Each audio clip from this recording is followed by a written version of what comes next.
pe jang seta nang dim ke ha hera.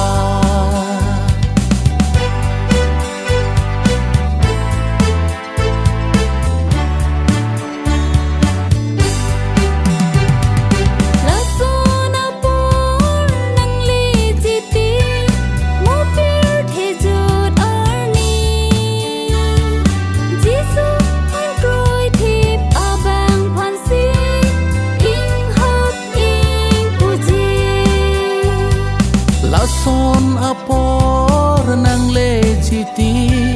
mopir thejut arni Jisu phan kroi thi abang phan si ing hap ing puji ing hap ing pu tha ing hap ing pu tha ing hap ing pu tha hem pu no chi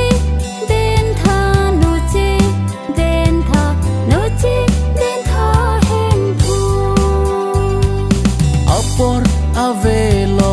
oder tanglo papi dak pendam non jiru rame kri chepe jang seta nang dim ke ha hera.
Avelo